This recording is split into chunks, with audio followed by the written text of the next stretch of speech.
Thank you. Madam Forelady, if you'll stand for me. Have you reached a verdict? Yes, sir, we have. Is it unanimous? Yes, sir, it is. All right, if you will pass it up to the clerk, who will pass it to me. And you may be seated.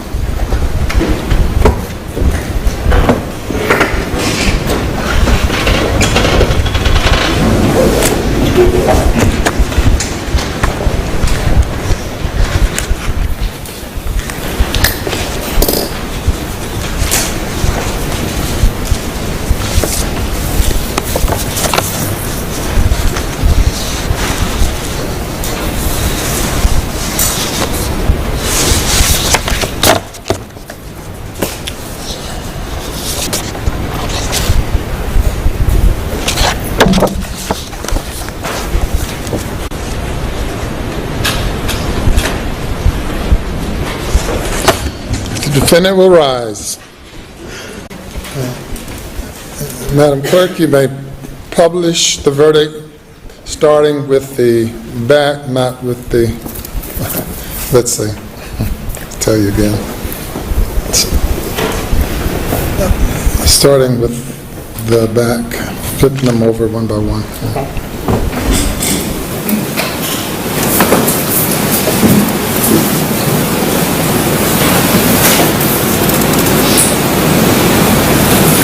State of South Carolina versus Docket number 2022 GS 15-00592, the State of South Carolina, County of Colleton, in the Court of General Sessions in the term of 2022, July, the State versus Richard Alexander Murdaugh, defendant, indictment for murder, SC Code 16-3-0010, CDR Code 0116. You want me to turn it over? Okay. Guilty verdict. Signed by the forelady, 3/2/23. Docket number 2022 GS-15-00593. The State of South Carolina, County of Colleton, in the Court of General Sessions, the July term of 2022. The State versus Richard Alexander Murdaugh, defendant, indictment for murder, SC Code 16-3-0010, CDR Code 0116, verdict guilty, signed by the forelady, date 3/2/23. Docket number 2022 GS-15-00595, the State of South Carolina, County of Colleton, Court of General Sessions, July term 2022. The State versus Richard Alexander Murdaugh, defendant. Indictment for possession of a weapon during the commission of a violent crime. SC Code -16-23-0490.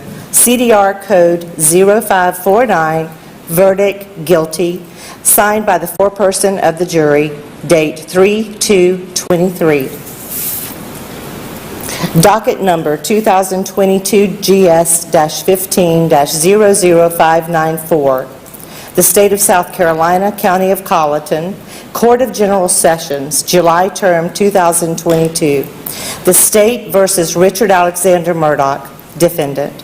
Indictment for possession of a weapon during the commission of a violent crime. SC Code 16-23-0490. CDR Code 0549. Verdict guilty. Signed by the foreperson of the jury, 3/2/23.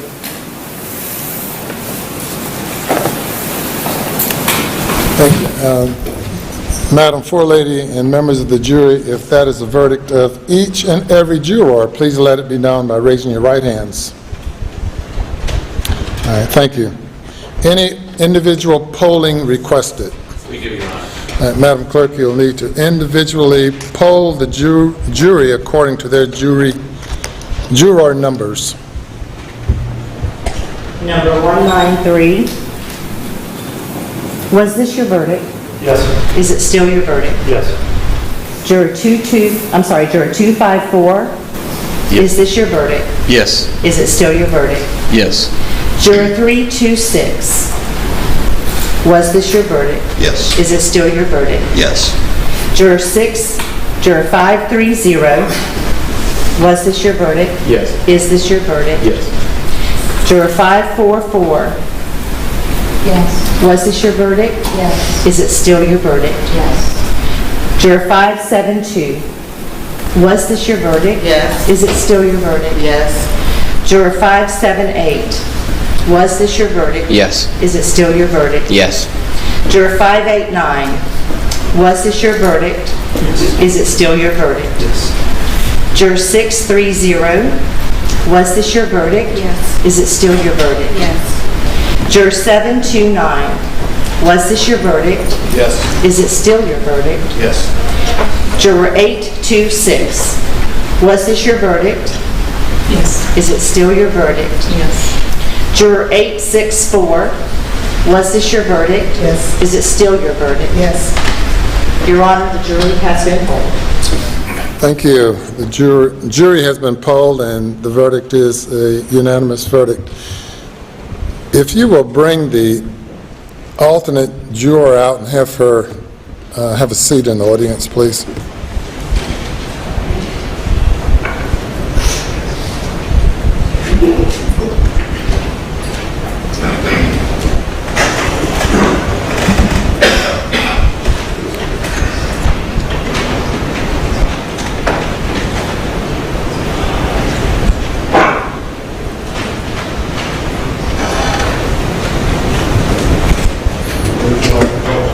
You can stand there or you can sit back there, whatever you prefer. Okay.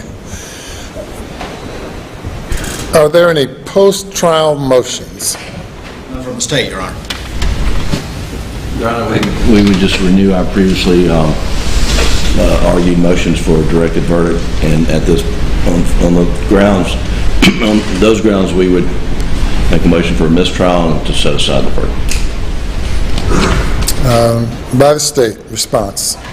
Your Honor, based on our previous arguments, we would submit that the case properly went to the jury and the verdict is proper, and would rely on those arguments. We've been here now 28 days, first few days of jury selection, and the remainder receiving testimony,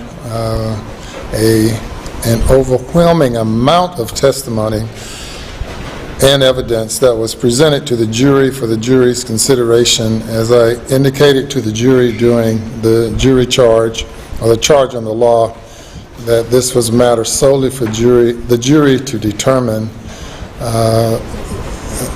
The court found at the end of the state's case that there's sufficient evidence to find the defendant guilty if the evidence was believed by the jury. Likewise, at the end of the defense's case, when the motion was renewed, the court found that the evidence was sufficient for the jury to find the defendant guilty. The jury has now considered the evidence for a significant period of time, and the evidence of guilt is overwhelming, and I deny the motion.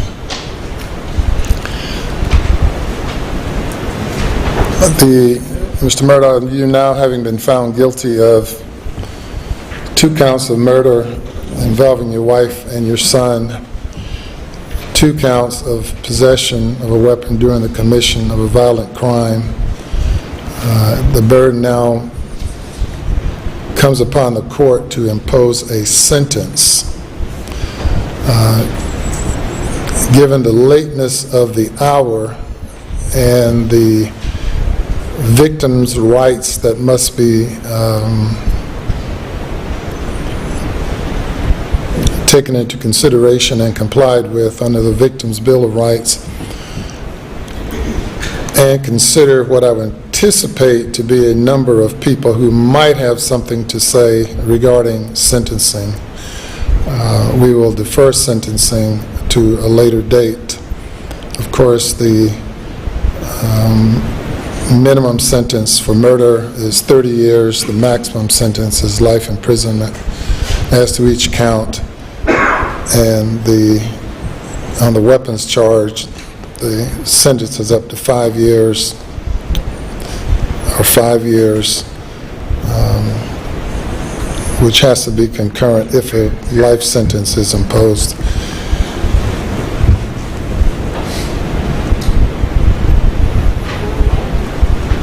When would you all like to reconvene for sentencing? I would like to give everyone an adequate opportunity to prepare for it. State will be ready at 9:30 in the morning, Your Honor.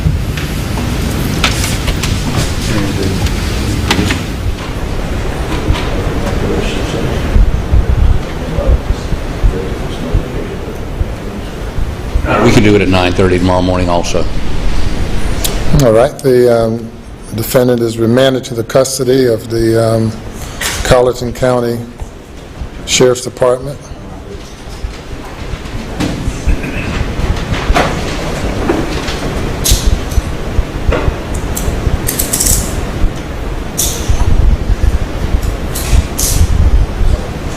And he may be taken away.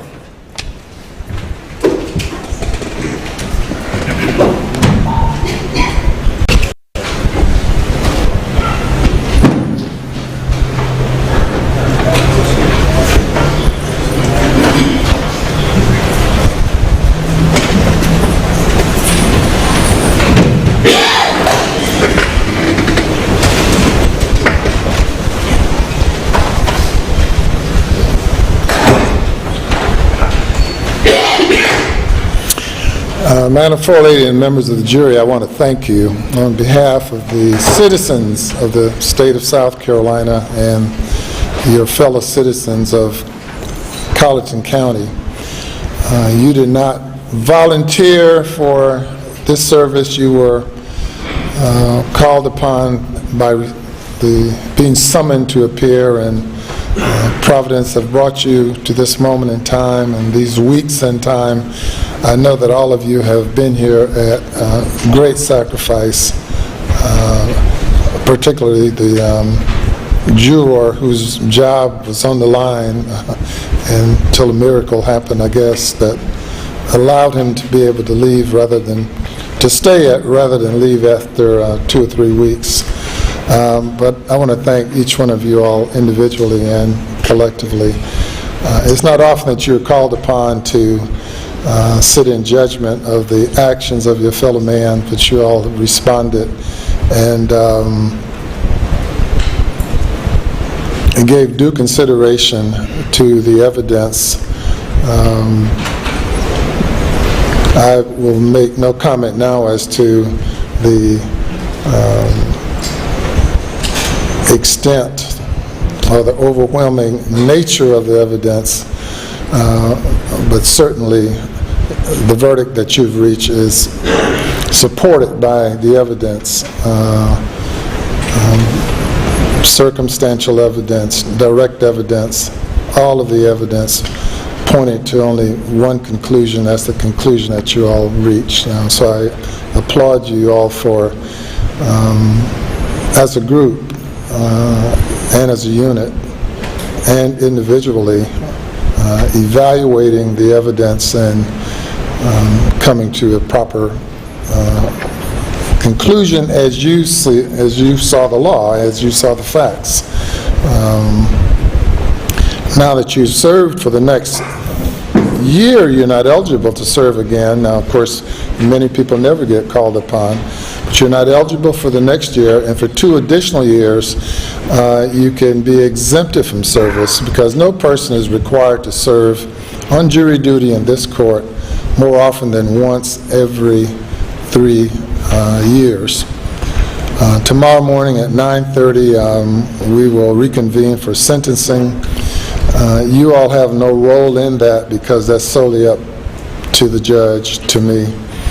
You're welcome to come back if you want to and be a part of the audience if you like.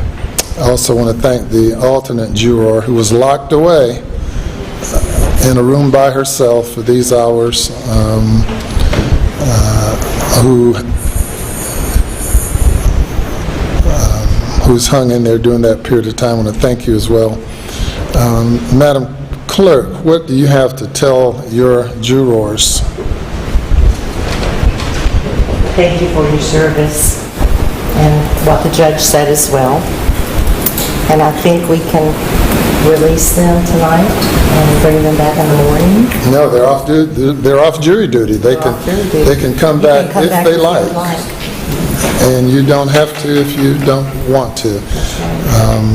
Typically, I've seen jurors wanting to see the end result of a case once they've invested a lot into it. It's really an amazing thing with juries. Quite often, at the start of the case, jurors are really like, whoa, why am I here? I wish I wasn't selected. But as time passes and the jurors become invested and really committed to the case and committed to seeing it through, and are very disappointed when they are not able to see it to a conclusion. And then along the way of serving, you end up finding out quite a bit about our judicial system and learning quite a bit, well, about human nature for sure, but also about the presentation of evidence and hearing from expert witnesses and really learning a lot of things that you'll be able to take with you when you leave jury duty. And to Madam Forelady, I don't know if you were hesitant initially or not, but you have stepped up to the plate and done a great job of leading the jury as well. And thank all of you.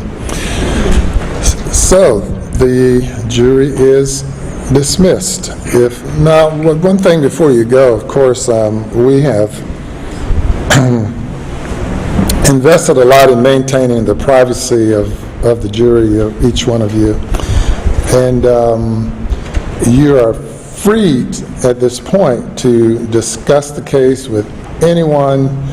And given the high-profile nature of the case, I'm certain that many people in the media will probably want to communicate with you, but they have no means of contacting you because under order that I issued, the identity of the jurors must be kept private.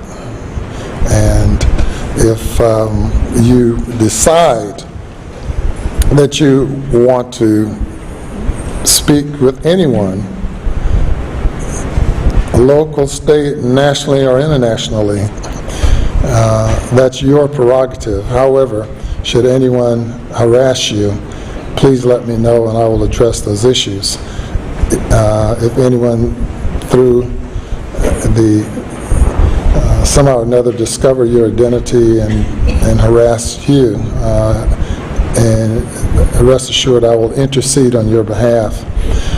That having been said, you are free to communicate with whomever you might want to concerning the case from now on. And so with that, thank you, and you all are free to go. Judge, if I could, Yes. if I could have you go to the jury room, and I'm going to meet you back there for just a few minutes. All right. Gather your belongings. And as is my practice, I'll speak with the foreperson before you leave the building after talking to them back there.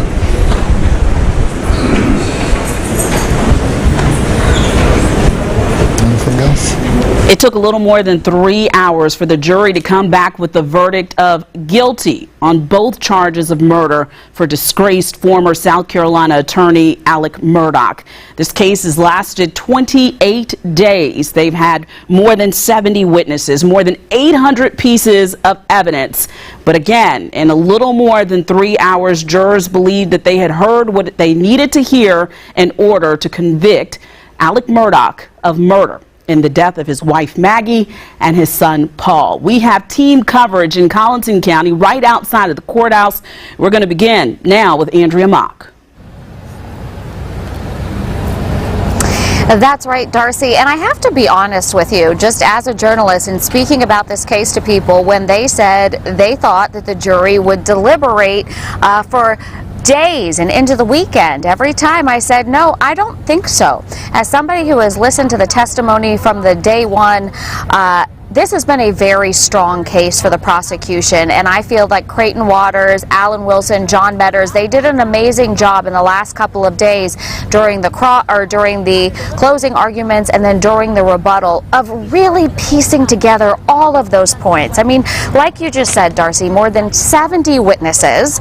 Jurors, no doubt, got testimony fatigue. Sometimes there was incredibly specific testimony, things about cell phones, things about the crime scene that I know the jurors were saying to themselves, why am I hearing this? Why am I hearing this right now? What relevance does this have? And then basically what Creighton Waters did and what John Medders did was connect every one of those dots together in their closing argument, and I really believe made such a strong case. Guilty, guilty, guilty. That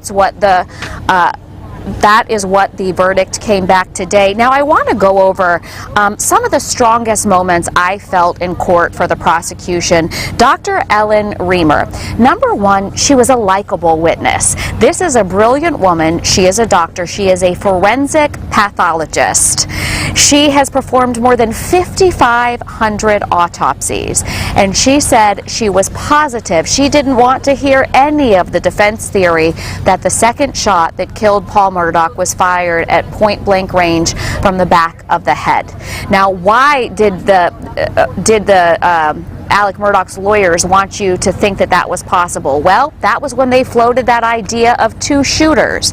So she said, absolutely not, it's not possible. And then if you remember, in the last couple of days, they had the witness, Dr. Kenneth Kinsey, back on the stand, and that was when Alan Wilson came up and did the questioning again of Kenneth Kinsey when he was recalled after the defense rested. They did that reenactment in the door. I thought that was a very powerful moment where he showed that how it was possible, how on earth was it possible for someone to shoot the shot, shimmy past Paul in the doorway, and then move the long barrel rifle to execution style to execute him. So that was a very powerful moment. And then today, again, talking about this growing storm, talking about all the things in Alex Murdaugh's life that led to this. John Medders today gave some great sound about what it was like on June 7th for Alex Murdaugh. Listen to this. Whatever was going on in his mind, his world's collapsing. It's coming down. All these worlds coming down financially. He's confronted that day by somebody's law firm. Where's this check? He's got another hearing coming up. It's a motive. Don't have to have it. But yeah, it's there. And is this rational? When he said that, is that rational? Was it rational to be on the side of the road and claim you're shot? And when you're in the ambulance, and now watch this if you need to, and you're talking to the officer in the ambulance, and you say, what happened? Oh, by the way, he wanted to kill himself, he called 911. He called 911.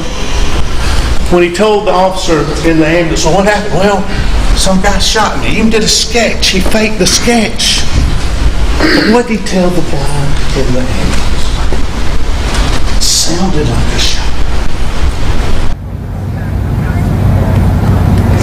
Yeah, that was very powerful testimony, and they even put up a full screen for the jury saying growing storm, talking about all the things leading up to June 7th that were going on with Alex Murdaugh. He was facing Paul was facing a criminal charge in the boat case. He was facing a civil lawsuit. Jeannie Seckinger was onto the fact that he was stealing money from PMPD. Maggie and Paul were onto the fact that he was using opiates again. And then, of course, on June 7th, that phone call saying that his father, unfortunately, was terminal and there was nothing else that could be done. That growing storm, they said, was his motive.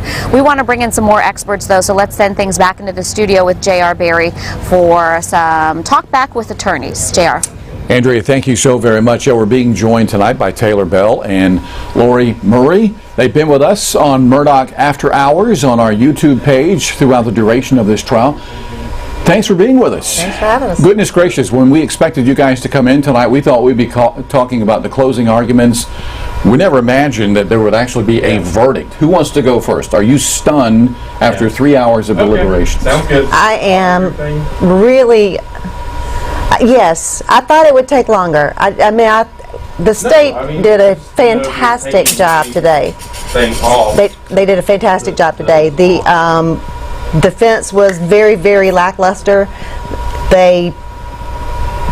I'm sorry, I'm a little distracted because it's like it's unbelievable to me. The defense was very lackluster. Let's start with that. They did not do what they needed to do today, and I think a law school student could have done as good of a job as the defense. So then you get John Meadows, who comes in with that passion that we have been looking for from all of them this entire time. I told a friend of mine, Sean Kent, that he had stolen his vibe because Sean Kent's really emoting like that, and this is definitely something that Sean Kent would have done, this massive big person type closing, and it really resonates with a jury when you do that. Do you agree that Griffin didn't have the strongest argument from the jury today? I coined the term rambling man earlier today as about 10-15 minutes into testimony or into his closing argument. It wasn't very organized. Now, it's easy for me to sit here and say that. I'm not in his position giving, the closing statement there. But the organization needed to be better so the jury could follow him. He needed to hit points, in my opinion, and say, that's reasonable doubt, that's reasonable doubt, that's reasonable doubt, so that they could follow him. And the problem is that John Meadows got in there afterwards and did a heck of a job. Yeah. He got in there and showed what it is to be a trial lawyer. He had, as Lori said, passion. He showed them emotion. He got in there and it was powerful. He was like a Southern preacher in there, and the jury really heard from him. And after that, we're going to get a verdict today. It seemed like Meadows was emotionally involved with this case. He revealed in front of the jury that, in fact, he had a connection with the Murdaugh family in the past, I believe with the grandfather or father of Alex Murdaugh, as far as his legal career is concerned. He seemed to get choked up a couple of times, especially toward the end, when he was talking to the jury about why they should convict in this case.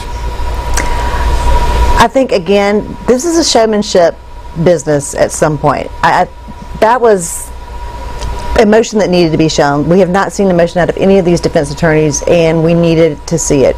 I really expected the defense to stand up at the very beginning and say, he's a liar, he steals, he's a cheat, but he is not a murderer. And Alex Murdaugh did not kill his wife and child. And then to move in from there. That would have been the proper emotion to be shown for the defense.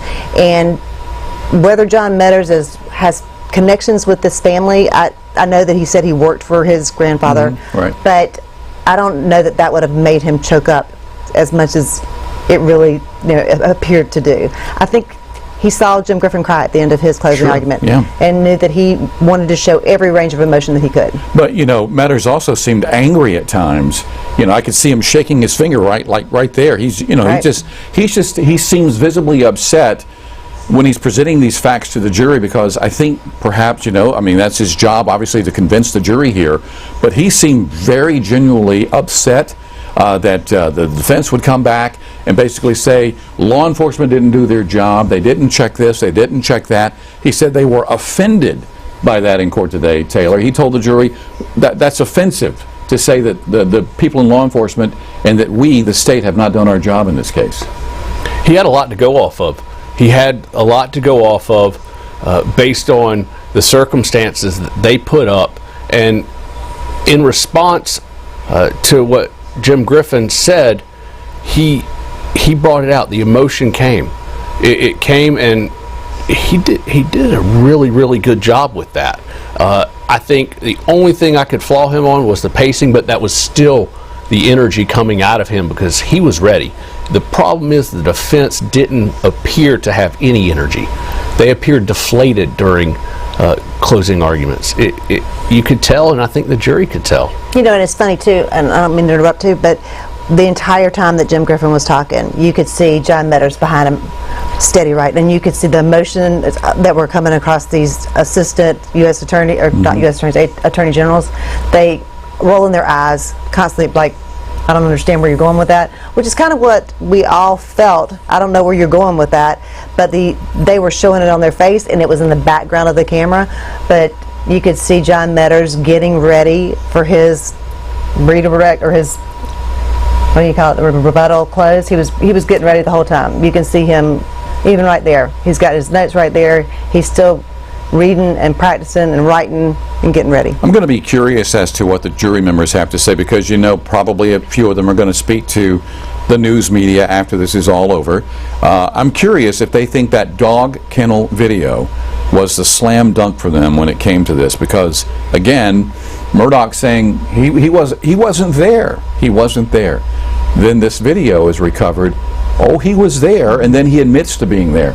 I mean, again, I said this the other night, I'll say it again, they didn't find the murder weapons, but that video, that had to be the smoking gun in this case. Yeah, that was the big lie. And it's not so much that he lied, it's what he lied about. And it's about the timeline that he lied about. It is, you might have made up a lie for that night, but how does it happen to coincidentally be at the same time that the murders occurred? So why would he not lie about how long he was at Alameda, and how would you know to lie about that specific time, because he didn't know the time of death? Mm-hmm. So any lie could have been excused away, but this particular one, and knowing where and when to insert the lie, was telling. Taylor, as we were watching the verdict read, and then after the verdict was read, I didn't see any emotion. You didn't see any emotion when it came to Alex Murdaugh. There was no emotion. No emotion whatsoever from his face. When the verdict was read, he just stood there with stare. Absolute stare. And, thinking somebody just got convicted of murdering their youngest son and their wife, and if they truly didn't do it, maybe there might have been some kind of emotion. He had some emotion earlier in the trial. Maybe it was he saw it coming. That quick of a verdict, typically in my experience, you kind of know that your fate by how quick the verdict came back here. Buster Murdaugh, they showed his son as the verdict was read as well. It looked like he did get a little emotional at one point there, Lori. I think it was probably the most emotion that we've seen out of him the entire trial. And it wasn't a lot. You had to look really closely to tell if it was actually, tears. I think he got a little choked up. But they have both been very stoic this entire trial. Well, I said that. Let me completely cross that out. Alex Murdaugh has not been stoic. Alex Murdaugh has been emoting, and whether it was pretend or not, whether it were crocodile tears, who knows. But the family has really sat back and just watched, and Buster especially has shown no emotion. On that, his life has been devastated from this. Buster has. Yeah. He lost his mom. He lost his brother. Now he's lost his dad. His dad's going to die in prison, whether or not he gets a 30-year sentence or he gets a life without the possibility of parole sentence. He's in his 50s. The life expectancy to make it into his 80s in the Department of Corrections. He's just lost his entire family in the course of 2 years here. The murder weapons, as we've mentioned, never found, but he was convicted on 2 counts when it involved weapons. Right. How? Well, he's convicted on 2 counts of possession of a firearm during a violent crime, and the matter of death was a shooting, so it's just a circumstantial case that if they died by gunfire, then there had to be a gun involved. Are we surprised that sentencing is going to be at 9:30 in the morning? No, I think Taylor and I were talking about it. Taylor thought that it would be tonight. Judge Newman likes to normally go right into sentencing, but I thought that in this big of a case that he would give some time for the victims' families and the impact statements to come in. Actually, the victim's family in this case is the defendant's family, so whoever wants to speak to get that prepared. And so I think, given the late hour, that it was reasonable for him to do. I think the state wanted to comply with the victims' rights, and I believe that Maggie's family has sat by and waited for the legal process to work, and now they're going to get their opportunity to speak to the court about how they feel what happened to their daughter. I'm not sure the extent of her family, maybe sister, and they're going to get their opportunity to speak, and I think that's why the state wanted to hold off to make sure that they were there, because I'm pretty sure they've not been there the entire week. Right. They have not. And it'll be interesting to hear what they have to say. All right, Lori Murray on TikTok. You've got a I do. program Lori. there. Thank you very much for that, Taylor Bell. you. Thank you. Later tonight, they'll be back with us for our Murdaugh After Hours program. That's at 9 o'clock on all of our social media platforms. We hope that you'll be tuning in on WLTX Plus, our YouTube page, or WLTX.com. So, Darcy, a case that begins in late January, ends in March, and 2/3/23. That is the date. That is Alex Murdaugh's Judgment Day. Back to you. JR, thank you so much. This is day 28 of the Alex Murdaugh trial. It took jurors less than 3 hours to determine that he is guilty in the double murder trial of his wife Maggie and his son Paul. We know that there were more than 70 witnesses presented, more than 800 pieces of evidence, 6 weeks of a trial. And again, I can't stress enough that it took jurors just a little bit more than 3 hours to make this determination.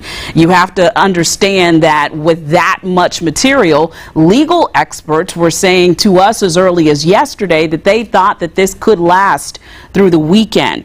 But it appears that the jury was convinced when they went into that jury room that they had already made up their minds and they understood what that verdict was going to be for Alex Murdaugh.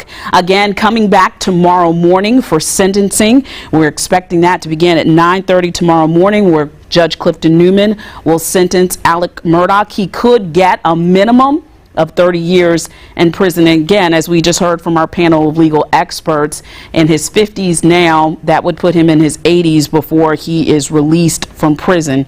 We've talked a lot about the murder charges because that is the big headline.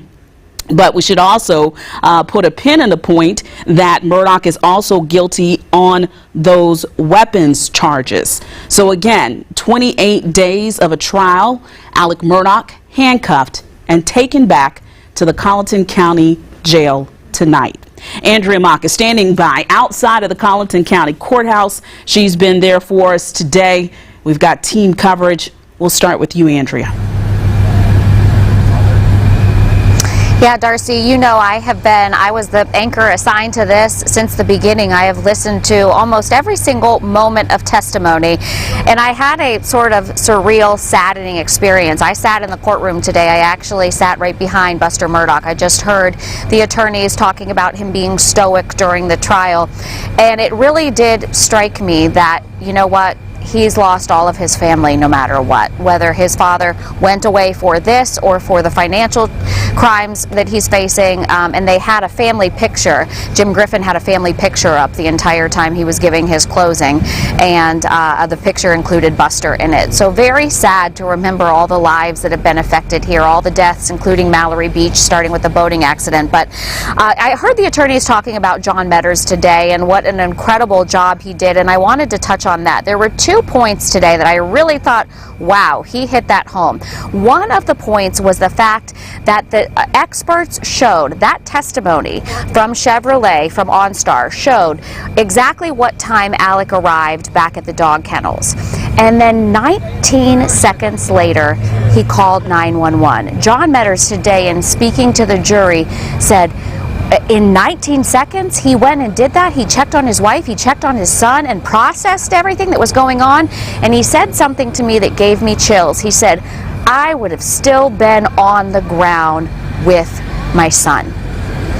Powerful moments like that, whether you understand all of the complicated ballistics testimony, whether you understand some of the complicated testimony about cell phones and pings and radius and in the circle, that was a moment that really hit home. And if we're talking about common sense, which both the prosecution and the defense believed was on their side, that was a common sense moment of 19 seconds. Would you have enough time to process, or would you still be on the ground with your child, seeing if there was anything you can do? That was one of the shining moments today. I believe one of the other shining moments from John Meadors was talking about those weapons, talking about that .300 blackout casing. And he used the term family weapons. What is the chances? What are the chances that these vigilantes who are coming in for justice because of the boat case are going to know that there will be weapons there that I can use them? Or will they even know how to use a .300 blackout rifle? Let's not forget that particular gun is a $10,000 gun. We learned in testimony from one of the SLED agents that he said in his 26 years of law enforcement he had never heard of a .300 blackout being used as the murder weapon. But then we also heard testimony from a cousin of the Murdaughs saying they owned not one, not two, but three .300 blackout rifles. I found that to be very damning testimony. But today he said that was a family rifle. He said, and you know what? If they could have brought in an expert that said that those shell casings, that the ballistics expert said the shell casings around Maggie's body were fired from the same weapon that fired other .300 blackout shell casings previously on the Murdaugh property, if they could get somebody in here to say that wasn't true, they would have done it. I thought that was pretty incredible. Now, going back to Creighton Waters, let's talk about the steps. Let's talk about all the things that our cell phones record that we are now aware of. We now know that Alex Murdaugh, the testimony showed that he left his phone at the house when he went down to the kennels. Coincidentally, the lie that he upheld for a year and a half. Did he leave his phone up there knowing that he was going to lie about it? And he had no steps until 9:02. We know that both Maggie and Paul's cell phone locked forever at 8:49.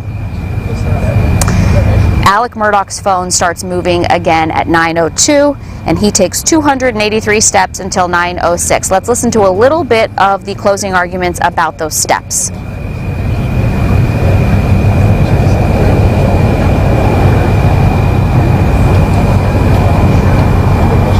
Phone, I tried to make a big deal about this phone that you do see right afterwards when we know he was down there.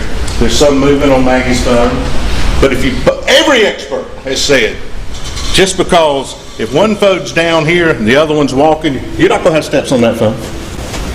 He took Maggie's phone, the golf cart, however he got, drove back up to get those shorts and that shirt. And yes, you can get it and manipulate it and call to see if you made a call, put it down. That's not going to record steps on that phone because it's not moving. But that doesn't mean it wasn't with his phone. Don't fall for that. That's not real. Every expert said that. Every expert said that. And doesn't that make sense? You can grab it, see, make a call, put it down. You keep walking, it's not going to record if it's there. If it's in the car, it's in the Suburban. And I'm getting to that. Oh my God. All right, another common sense moment John Meadors had today in the courtroom that I believe was a very powerful one is he said, come on people, use your common sense. If your mother is elderly and she has Alzheimer's, and we know that Alzheimer's patients get very tired, get very fatigued, would you go and see her at 9:30 at night? And then he brought up Miss Libby today, Miss Libby's caregiver, that is, Shelley Smith, saying that, you know what, Shelley is a neutral witness in this. She actually is somebody that has been employed by the Murdaughs for some time. He called her a neutral witness. And he said even she was bothered by Alex Murdaugh's behavior. He went on to say that she said that there was a conversation after the murders, a few days after the murders, that made her very uncomfortable, that Alex came to her and said, now I visited that night on June 7th, about 45 minutes, right? And wanted her to agree when she knew in fact that was a lie and he had only been there 20 minutes. And then the blue raincoat, the blue tarp that we know was covered with GSR. 6:30 in the morning, Alex comes over to visit. She said that was very unusual. He had what she thought was a blue tarp. It might have ended up being a blue raincoat. SLED did finally get permission to search that Alameda property. They found that blue raincoat coated so much GSR on the inside. The forensics expert testified, I couldn't count it all. It was so much. So she was talking about that.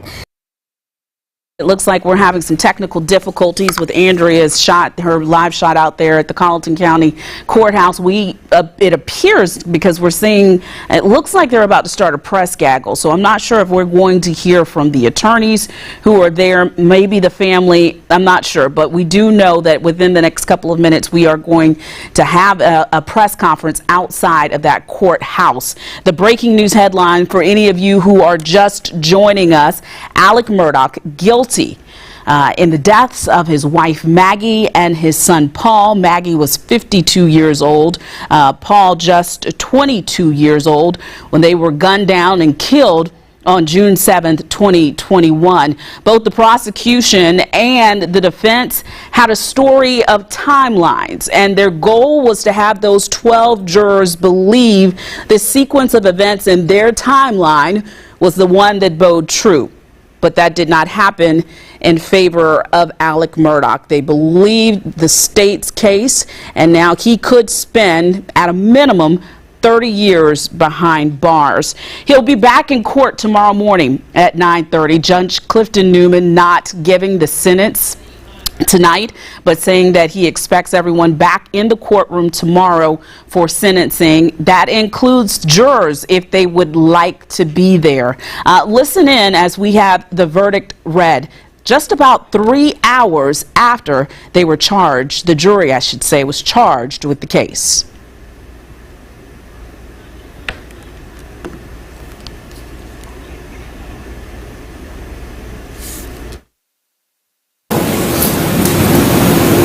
Docket number 2022 GS 15-00592, the State of South Carolina, County of Colleton, in the Court of General Sessions in the term of 2022, July, the State versus Richard Alexander Murdaugh, defendant, indictment for murder, SC Code 16-3-0010, CDR Code 0116. You want me to turn it over? Okay. As you can see for yourself, when that verdict was read, there was very little emotion from Alex Murdaugh. One may be able to glean from that. After spending his entire professional career as an attorney, he probably already knew what his fate was when the jury came back just over 3 hours with a decision. Spent a lot of emotion with Murdaugh throughout the trial, lots of crying, lots of tears. We, the public, did not get an opportunity to see the more than 800 pieces of evidence that was presented. We saw a lot of it, but we didn't see all of it because a lot of the evidence was graphic. A lot of the pictures were of, I don't even have the right words to describe how experts have described how Maggie and Paul's bodies were after they had been shot. So we did not get to see that evidence, but the jurors did. And again, at 6:41, they told the clerk of court of Colleton County that they had made a decision. J.R. Berry standing by now in Studio B. He's got our panel of legal experts with him again this evening. A minimum sentence of 30 years. Alex Murdaugh, more than 50 years old. That would put him at more than 80 years old before he is released from prison. What are our experts saying about this and what we can expect with the charges, the weapons charges as well, JR? All right, thank you so much, Darcy. Taylor and Lori have rejoined us again. I believe we have a live look outside the courthouse where we're waiting for the attorneys to show up to address the media there following this verdict, which took about 3 hours or so this afternoon to come to a conclusion. And that's what I want to talk to you guys about right now, because you've been on social media. You know, there's been people on both sides of the case. There's those who have said, oh, he's guilty as sin. Then there's others who say, hey, the state has not proven their case here. I don't think he did it. So what do you say to the Murdaugh supporters out there after a jury, after 6 weeks of testimony and all this evidence, hundreds of pieces of evidence presented to them, come back with a verdict, I should say, in 3 hours? So good job, John Metters. I think that this was all John Metters. I was one of those people. I was one that said that he didn't meet their burden, that Creighton Waters didn't meet the burden. I didn't think that he did. And then John Meadows got up there and convinced everybody that he had. They forgot all about all the evidence, and they listened to that impassioned, bolden closing by John Meadows, and I think it was over from that moment on. I think it's a direct reflection on the jury and their ability to look at Alec when he took the witness stand and say, he's lying to us. I don't think they believed him whatsoever. I think the quickness of the jury coming back with this verdict tells us they didn't believe a word out of his mouth when he was on the witness stand. And I think that right there was enough for them to come back with a verdict this quick. I disagree. I'm sorry. I disagree with that a little bit because there were reports of jurors crying and handing him tissue. So I think that they initially did, but John Meadows and Creighton Waters convinced them afterwards that he was lying. I'm not going to disagree that John Meadows brought it home, scored the winning run at the end. I think that comparing the closing by Jim and the closing by John Meadows, they were stark contrast of each other. Absolutely. One was very emotionless, no voice inflection, stood at the lectern the entire time. Read part of his read argument. it, didn't have any kind of chronology up there. Right. Whereas you had Creighton Waters up there, at least had PowerPoints and chronologies. Right. And then you had John Meadows got up there with a lot of emotion. We had none of that, in my opinion, until the very end from Jim Griffin, and it was minimal. There was no voice inflection in when he wanted to talk about something that really mattered by raising his voice. He talked very, very monotone the entire time, and I think it showed that he was defeated in his closing argument. He sounded nervous. Right. The jury member who was booted out of the jury panel before things got underway this morning, how big of a deal is that? The rumor, I think it's a big deal. The rumor is that she was kicked out for talking to maybe on social media or for talking to other people, at least 2 other people. My understanding from the rumor mill is that what she said was that she did not think the state had met their burden. And so she was the ringer on the jury, which is why you heard the defense a little bit testy this morning. And at the same time, it doesn't make any sense that they didn't object to that. I mean, I guess they felt like there was no objection to be made. The judge made a decision, but there should have been an objection to that, motion for mistrial, something to preserve the record for appeal. And to be clear, that is just something you've heard. Nothing has been said about that at all. It's a total rumor, all right. Total rumor. You, Taylor, how big of a deal was it that you get, on the day we get the verdict, a jury member kicked off and the alternate comes in? I think that's the only juror that got caught at the end of the day. I think that's the only juror that got caught talking about this. There's no way that these jurors have not had some kind of conversation about the trial, their feelings, especially at least at home. There's no way they're sitting on their social media and scrolling through and just skipping whatever, mentions Alex Murdaugh trial everywhere. It's everywhere here. You can't tell me that they're not scrolling and seeing it and not reading it. So I think a bit of it is others actually probably had some type of outside influence. That's the only one that got caught. I do find it funny that there was a dozen eggs that had to be gotten at the end, and I said maybe they're going to hold out for another day so they can get another dozen eggs. I mean, they're expensive. I'm not sure where They that came didn't from. understand that on social media, and because these people that are not from South Carolina said, you don't understand, those are country eggs. Those are fresh country eggs. I would wait for them too. Real yellow oaks. That's right. I would absolutely wait for those eggs. No one has followed this trial closer than our Andrea Mock. She and I were kind of surprised at something we had not heard until today. Maybe you had heard it already. In fact, let's look at this video right now. This is Alex Murdaugh Being escorted out. being led to the van to take him to the detention center. This video coming into us just a short time ago. We saw Alex Murdaugh being let out in handcuffs, and when he was let out in handcuffs, when he was led through the door, we inadvertently showed some jury members our apologies for that as well. That is a pool camera that we're getting the feed from, but we inadvertently showed some of the jury members on TV. But again, here he is walking out in those handcuffs to the van as he heads off to the detention center for the evening. Look at a big man he is. He's He's so 6 tall. feet 4. Yeah. When I was in the courtroom, it was very noticeable. I think he was the tallest person in the room. I want to mention something that we were going to get to just a moment ago. Andrea has watched, I think, every moment of this trial. I've watched as much as I could. Something that was said today in Jim Griffin's closing arguments caught us both by surprise.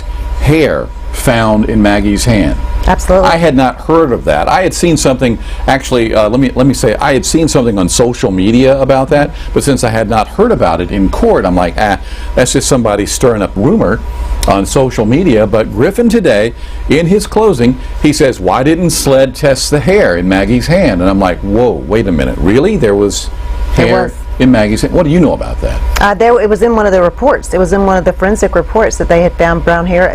One of the SLED agents testified to it, that there was brown hair in her, what appeared to be dark brown hair in her hand, which begs the question, why didn't the defense make more of a big deal about that?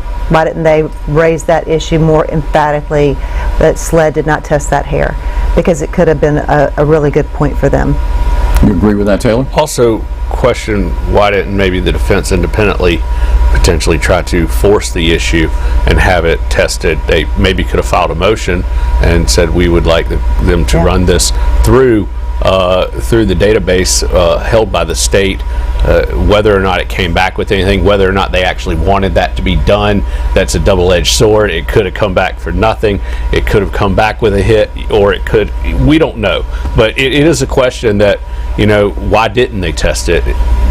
Yeah, Jim Griffin said, it could have been her hair, could have been someone else's hair, but we don't know because it wasn't tested. So why wait until the closing arguments before we hear something like this? To me, it seems like a pretty big deal. It is a big deal. It's just another mistake by the defense. And there were a lot of them, and this was a big one, a big mistake.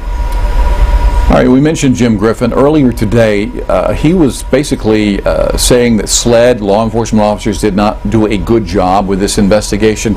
Here now is some of what he had to say earlier today. What we know from June 7th, June 8th, Alec is a suspect and he's in the circle.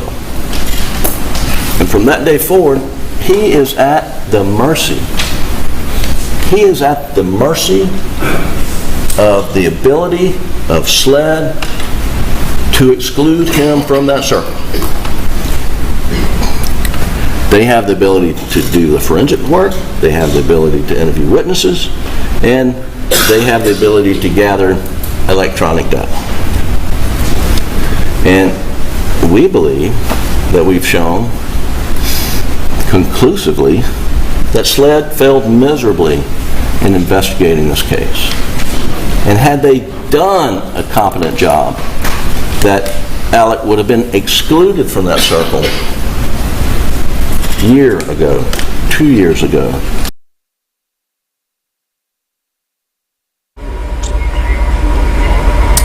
All right, we are going to go live now. The presser we've been waiting for, State Attorney General Alan Wilson, Creighton Waters, they are expected to meet with the media here and to take some questions and make some statements following this verdict that came down about, a little less than an hour ago. A lot of it's coming out. Let's take a listen. How are we on the mic check? Thumbs up, thank you. We got our team out here.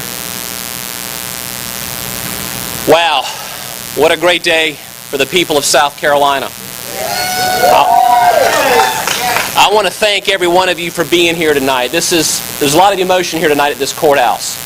A lot of, a year and a half, nearly 2 years of blood, sweat, and tears, it feels like. A lot of hard work from so many people. So if you will just bear with me, there's there's a lot of people I have to thank. But first, those of you who don't know, I'm Alan Wilson. I'm South Carolina's Attorney General, and I got the best staff of any Attorney General in the United States of America. I want to start by thanking our prosecution team. I want to tell you, I've been here for nearly 6 weeks with this team, living in a hotel, and it felt almost like being in a dorm environment in college. Late nights, cramming, studying, little sleep, away from our families, getting up early, getting here to the courthouse, working long hours, getting on each other's nerves at times, but it was all worth it. It was all worth it because we got to bring justice and be a voice for Maggie and Paul Murdaugh and bring justice for the people of South Carolina. I'd like to start real briefly by thanking our team. First, excuse me, I need to put my glasses on. Our chief prosecutor, I tell you, I appointed Creighton Waters to be the chief prosecutor of this case nearly a year and a half ago. And I want to say I'm pretty brilliant because I picked the right guy. And I want to say thank you to Creighton Waters. Creighton, you did a fantastic job. I don't think there's another attorney in the state of South Carolina that could have led this Herculean effort. But Creighton will be the first to tell you he didn't do it alone because he had a team of people. I want to first thank Don Zelinka, who is actually Creighton's boss. He is the Deputy Attorney General, been in the Attorney General's office for over 40 years, sitting here to my immediate left. Don Zelinka, thank you so much. John Metters, many of you got to see him do the closing argument today. John, thank you. You've been a phenomenal add to our team. I'm going to go quickly through the names, but as I read the names, please raise your hand. You know Creighton, you saw Don, and you see John. David Fernandez, John Conrad, Johnny James, Savannah Gowd, Ozzie Toledo, Shane Acito, Carly Jewell, Carson Burney, Danielle Colon, and our victims advocate Tricia Allen. I also want to say thank you to the South Carolina Law Enforcement Division. Mark Keel assigned some amazing men and women. And when I said it was an agency-wide effort on behalf of SLED, I can't underscore that part enough. Every time I called Chief Keel, every time I reached out to the lead agents, every time Creighton was asking me, hey, General, we need something from SLED, we would reach out to SLED, and they were there. They busted their butts. I can't begin to list every agent. And some can't be listed for obvious reasons. Some are standing up here tonight. I told them I wasn't going to mention their names, but we would not be here if it wasn't for SLED. And I want to thank Mark Keel and his team and all of the men and women across the entire State Law Enforcement Division for what they did to make tonight a possibility. I also want to thank the FBI and the Secret Service, our federal partners. We had to utilize many of their assets and resources. We couldn't do all the things that we did without our federal partners. We had a lot of local partners. We had the Colleton County Sheriff's Department, Buddy Hill, Sheriff Hill and his team, providing the security. They did a phenomenal job, and they were there. They were the first responders the night on June 7, 2021, when Maggie and Paul were butchered brutally. They were the first responders, and they were the first ones to be there.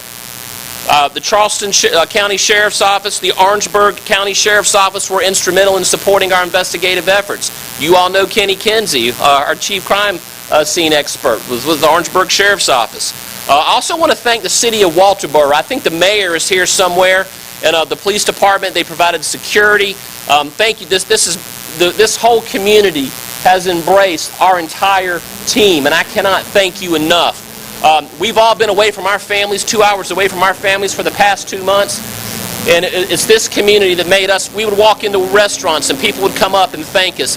You know, you don't have any idea how good that makes people feel when they're under an incredible amount of stress, an incredible amount of scrutiny, and this community really embraced us.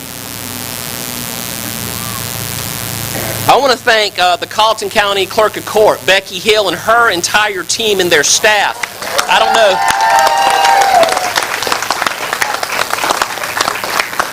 I call her Becky Booth, that's her nickname, but Madam Clerk, wherever you are tonight.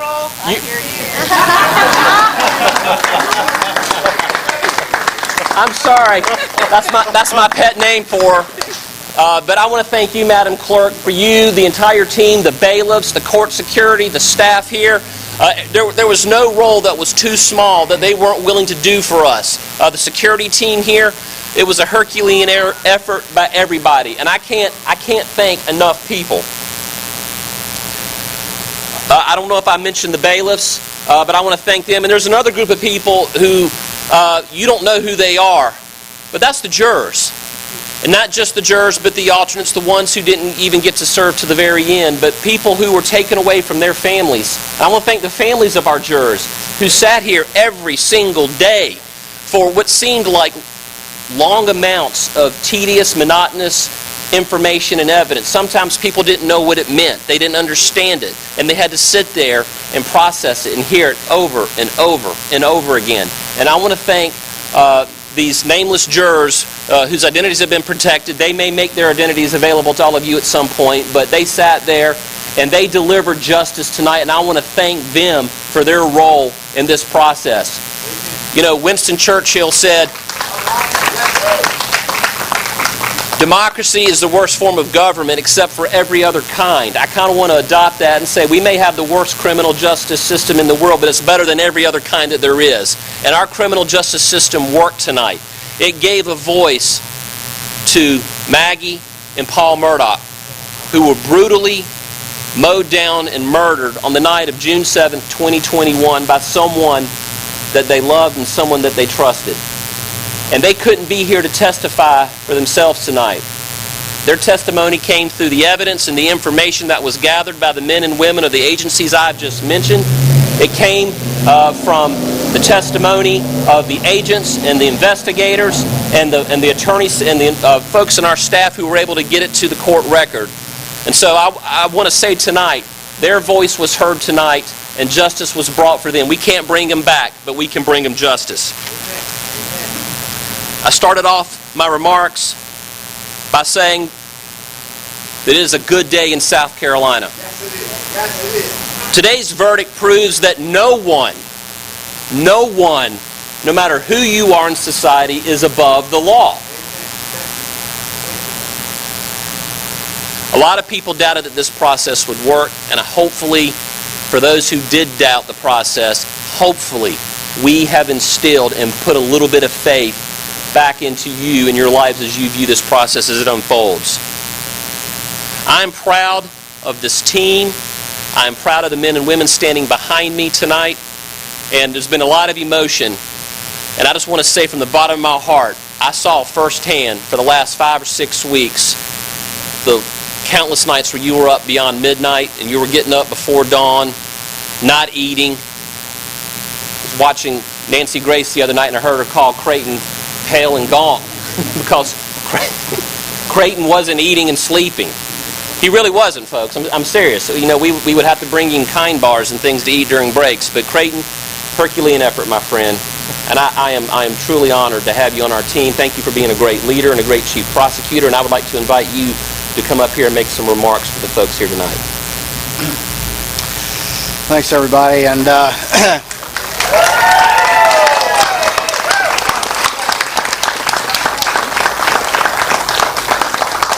want to start by thanking this guy who's given me and all these folks behind us opportunities to do justice, which is what we want to do with our careers. It is very tough and demanding, but it's rewarding for moments like these. The General stole a lot of my lines, but I also want to thank the jurors for their long and arduous service. And we had no doubt that if we had a chance to present our case in a court of law, that they would see through the one last con that Alex Murdaugh was trying to pull. And they did, and we're so grateful for that. I get to lead the state grand jury section in the Attorney General's office. This particular case is not a state grand jury case. There are other indictments that are state grand jury. But the one thing about that is that I have an amazing team. And I want to be clear, this was a team effort. Y'all saw all of these folks behind me doing amazing work.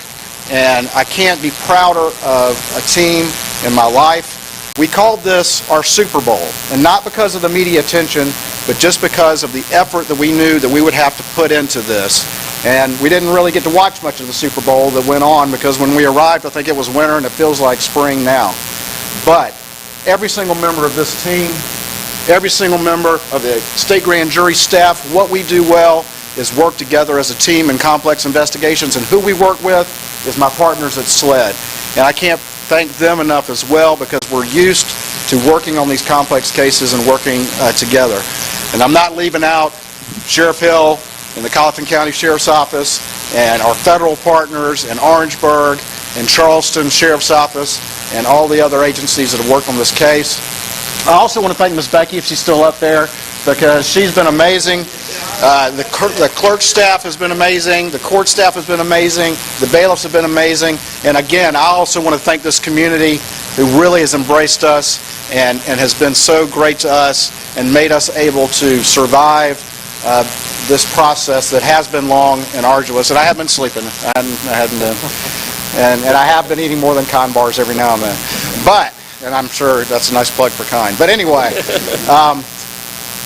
it really has been a great process. We will have sentencing tomorrow. Obviously, we're not going to comment on sentencing because that's still pending. But justice was done today. It doesn't matter who your family is. It doesn't matter how much money you have or people think you have. It doesn't matter what you think, how prominent you are. If you do wrong, if you break the law, if you murder, then justice will be done in South Carolina. And I think South Carolina has shown the nation and the world how a process can work and work well. Thank y'all. And also, I want to thank Creighton. I told Creighton, I said, Creighton, I'm going to come down and I'm going to be just a staff attorney. I know I'm your boss. I'm your boss's boss's boss, but I said I'm going to come down and I'm going to help. And I said I'm going to follow instruction. And I hope I was true to my word. This past weekend, I was saying, what can I do to help? I said I'm willing to take a witness if it'll help. He said, actually, it would. So he let an old prosecutor dust off his cleats and get back in the game and to help the team out.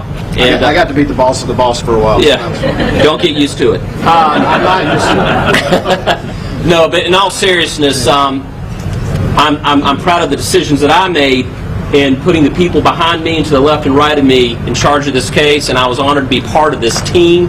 Just another member, just another worker bee in the trenches trying to bring justice to the people of this state, and to bring justice to the people who couldn't be here tonight because they were brutally murdered by someone they trusted. Now, with that being said, I know a lot of people want to talk to us. A lot of people want to talk to some of the attorneys and the support staff and the agents, investigators here tonight. Some of you want to talk to me and others. We're going to make ourselves available to you. But like Mr. Waters just said, tomorrow there's a sentencing hearing, and we don't want to get out in front of our skis, and plus I'm starting to feel the rain come down. All right. But I promise you, we're going to make ourselves available to talk to members of the media, to talk to all of you out there that have questions. We'll answer any questions that we ethically can. We hope you'll continue to be patient with us as we finish this process tomorrow. Again, we're going to go back and get a good night's sleep tonight. But again, thank you. I'm going to also, one last group that we didn't thank, the media.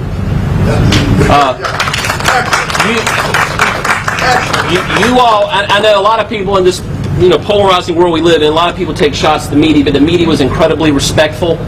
You were so good, not just to us, but listen, to the families of the victims, okay? I know this is an awkward situation, but you protected the identities of people, and you protected the process, and I want to thank you for your part in this and telling the stories, educating the public on what's going on out there. So now I'm going to stop speaking as an attorney general, and I'm going to close as a father and as a husband to say that when you go home tonight, hug your loved ones, Amen. Hug your spouse, Yes. Hug your children, because this case reminds us of anything that you can't take for granted that people in your family are always going to be there. And right now, when I get home tomorrow, I'm going to hug mine, and I hope you hug yours. But Amen. Thank you again. Thank you for your prayers. Yes, sir. Thank you for your prayers. You came and prayed for me. I see a lot of people come and say we're praying for you. We appreciate your prayers. Thank you all so much. And this is going to conclude this press conference. We look forward to talking to all of you tomorrow. Thank you. That's South Carolina Attorney General Alan Wilson wrapping up that press conference where the state came to talk about that guilty verdict for Alex Murdaugh.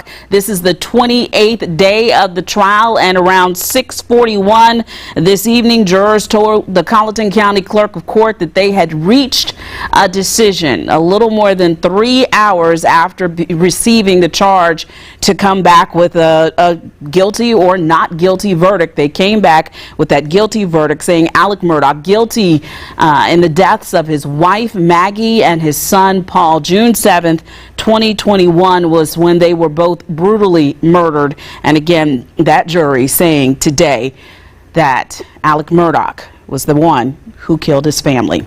We're going to continue to follow this case for you. If you would like to share your thoughts about the guilty verdict in this trial, you can text us at 803-776-9508. Again, share your thoughts about the Alex Murdaugh guilty verdict by texting us at the number on your screen, 803-776-9508. And we may share some of your comments on air later tonight and into tomorrow, because we know that Judge Clifton Newman tomorrow morning at 9:30 will come back into that Colleton County Courthouse and sentence Alex Murdaugh.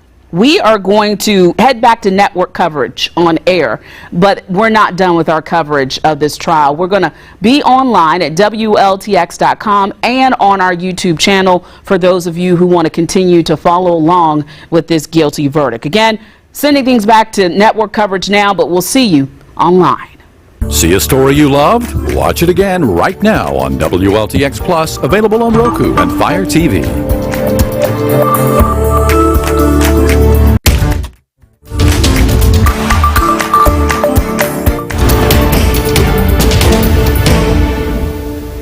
Well, today, 5 women, 7 men, after 28 days of testimony and evidence, have now found Alex Murdaugh guilty in the deaths of his wife, Maggie, and his son, Paul. Thank you so much for joining us for this breaking news. I'm Darcy Strickland. We have team coverage down in Colleton County. We have a panel of legal experts here in the studio. We're going to get to them in just a moment, but we're going to begin. For those of you who are just following along and just joining us, let's listen to that verdict.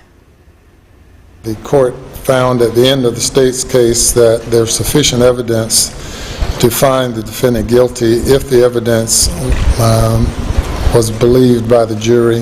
When the motion was renewed, the court found that the evidence was sufficient for the jury to find the defendant guilty.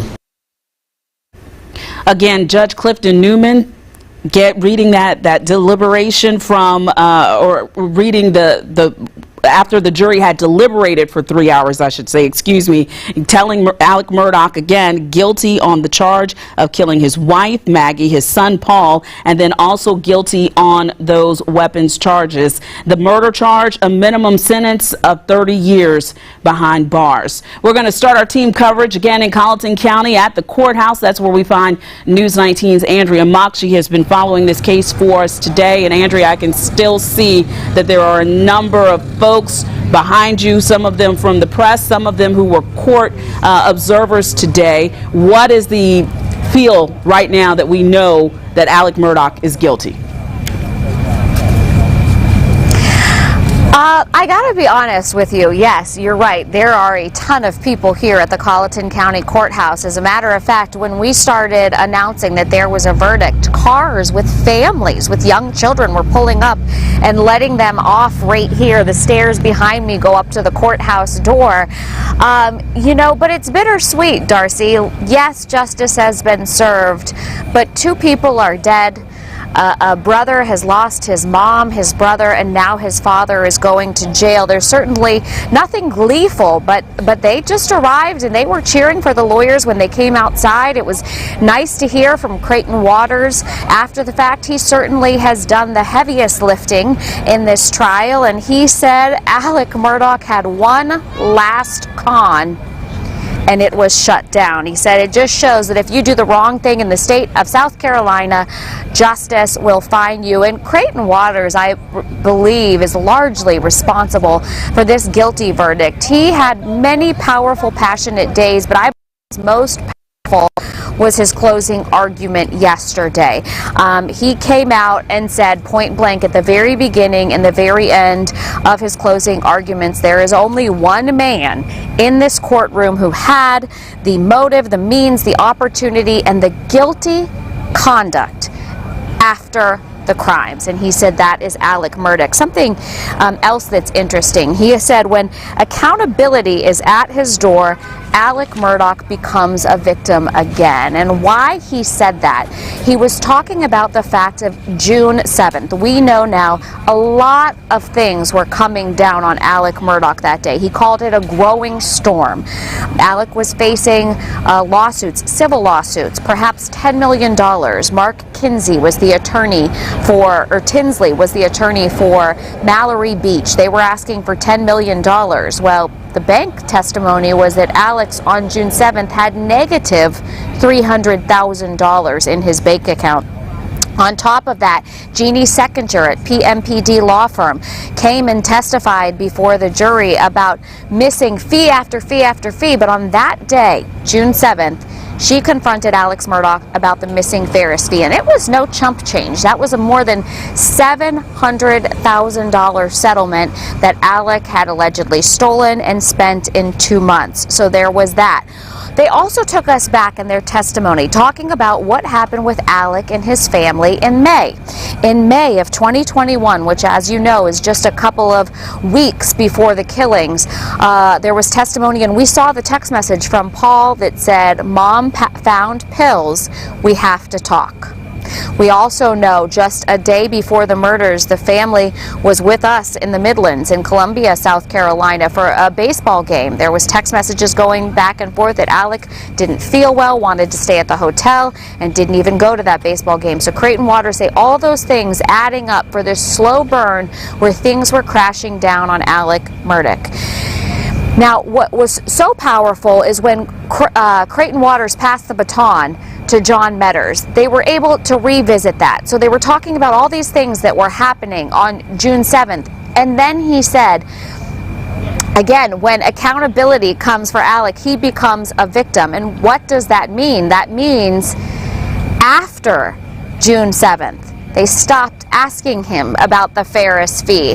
They stopped asking him to have a hearing about the boat crash. That solved his problems temporarily. So he said that was the motive in the case. That is why the judge allowed that financial testimony to show motive in this case. And just a very powerful rebuttal today from John Medders. He did an excellent job. And like I said, the part that stuck with me was the 19 seconds, was talking about pulling in to the kennels at Moselle, seeing that your own son and your own wife were dead on the ground, and not spending more time with them to see if there was anything you could do to help. Why did he just wait 19 seconds to call 911? John Medders saying he was well aware his wife and son were already dead because he killed them. Going to send things into now J.R. Barry, who's sitting by with two attorneys to speak a little bit more about the case. J.R.? All right, Andrea, thank you. Yep, we have Lori Murray, we have Taylor Bell. Guys, Alan Wilson, Creighton Waters come out to meet with the media. Great day in South Carolina, Alan Wilson says. He also basically says he assigned the right guy to the case in Creighton Waters. They're taking a bow, a much-deserved bow tonight? I think that it's a much-deserved bow. It was a long trial. There's been some criticism then, from myself included, that it was too long, that they presented too much evidence. But in the grand scheme of things, a victory for the state is the justice system working. Either way, I guess it's the justice system working. We have a jury of 12 people that reached a verdict, that listened to evidence, that heard the closing arguments, and then came to a verdict. And it's a great day for justice. And that is what both of them said, Taylor. Justice is served for the victims in this case. Absolutely. The process has worked its way through as it was designed by our founding fathers. A jury of their peers sat there, heard the evidence that was presented by the government, and made the decision, and it must be respected.